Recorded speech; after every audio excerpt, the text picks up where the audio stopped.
আমি একা রান্না করলে ম্যাক্সিমাম টাইমে কোনো রেসিপি নিতে পারি না, জাস্ট হুটহাট কোনো রকমের 15-20 সেকেন্ডের একটা ফুটেজ নেই। বাট আজকে আমার মায়ের হাতের প্রপার একটা রেসিপি শেয়ার করব। কাঁচা কলার বড়া বা কাবাব যেটাই বলেন, খুবই মজা হয়, মাংসের থেকে কোনো অংশে কম না।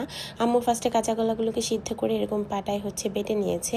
এরপর এখানে পেঁয়াজ কুচি, মরিচ কুচি, একটু হলুদ গুঁড়া, মরিচ গুঁড়া অ্যাড করেছে। আম্মু একটু বোম্বাই মরিচও দিয়েছিল সাথে। আর এখানে ধনিয়া পাতা দিলে ভালো, বাট আমাদের বাসায় ছিল না, তাই আর দেইনি। আম্মু এখানে আমাকে একটু হেল্প করতে বললো বেসন একটু হাতে ঢেলে দিতে। সো ছোটোবেলার মতোই আম্মু কোনো কাজ দিলে সেটার কাজ থাকে না, আকাজই করে এসেছি, এখনও তাই করি। বেশি করে ঢেলে দিয়েছিলাম। এরপর আম্মু এই সব মিশ্রণগুলোকে হাতে ভালো করে মেখে নিয়েছে। একটু সময় নিয়ে মাখলে ভালো, সব জিনিসগুলো ভালোভাবে মাখলে টেস্ট বেটার হয়। আর এগুলোকে এরকম কাবাবের শেপ দিয়ে দিয়েছে, একটু পাতলা পাতলা করে। ডুবো তেলে ভাজতে যাবেন না, সেক্ষেত্রে তেল বেশি খাবে। সো এখানে কম তেলেই আম্মু এভাবে ভেজে নিচ্ছে, একটু উল্টে পাল্টে মুচমুচে করে ভেজে নিবে। আর একটু পাতলা করে ভাজলে পুরো অংশটাই মুচমুচে হয়, খেতে খুবই মজা লাগে। আমরা তো খালিও খাই, আপনারা গরম ভাতেও খাবেন, খুব মজা হয়, দুভাবেই খাই আমরা। এটার মধ্যে আরও ফিউশন হিসেবে আম্মু চিংড়ি মাছও অ্যাড করে, সেটা আরও দিন শেয়ার করব। আর আম্মু গরম রাখার জন্য এখানে চুলা বন্ধ করে তাওয়াতে রেখে গিয়েছিল, আমি সেখান থেকেই টেস্ট করছি। বরাবরের মতোই খুবই মজা হয়েছে। আমি তো খালিই খেয়ে ফেলি 4-5টা। আর গরম ভাতে তো এটার স্বাদ জাস্ট ওয়াও।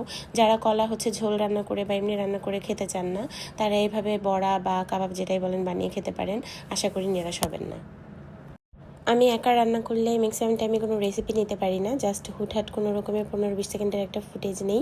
বাট আজকে আমার মায়ের হাতের প্রপার একটা রেসিপি শেয়ার করব। কাঁচা কলার বড়া বা কাবাব যেটাই বলেন, খুবই মজা হয়, মাংসের থেকে কোনো অংশে কম না। আম্মু ফার্স্টে কাঁচা কলাগুলোকে সিদ্ধ করে এরকম পাটায় বেটে নিয়েছে। এরপর এখানে পেঁয়াজ কুচি, মরিচ কুচি, একটু হলুদ গুঁড়া, মরিচ গুঁড়া অ্যাড করেছে। আম্মু একটু বোম্বাই মরিচও দিয়েছিল সাথে। আর এখানে ধনিয়া পাতা দিলে ভালো, বাট আমাদের বাসায় ছিল না, তাই আর দেইনি। আম্মু এখানে আমাকে একটু হেল্প করতে বললো বেসন একটু হাতে ঢেলে দিতে। সো ছোটোবেলার মতোই আম্মু কোনো কাজ দিলে সেটার কাজ থাকে না, আকাজই করে এসেছি, এখনও তাই করি। বেশি করে ঢেলে দিয়েছিলাম।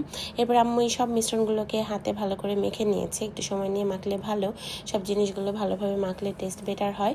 আর এগুলোকে এরকম কাবাবের শেপ দিয়ে দিয়েছে, একটু পাতলা পাতলা করে। ডুবো তেলে ভাজতে যাবেন না, সেক্ষেত্রে তেল বেশি খাবে।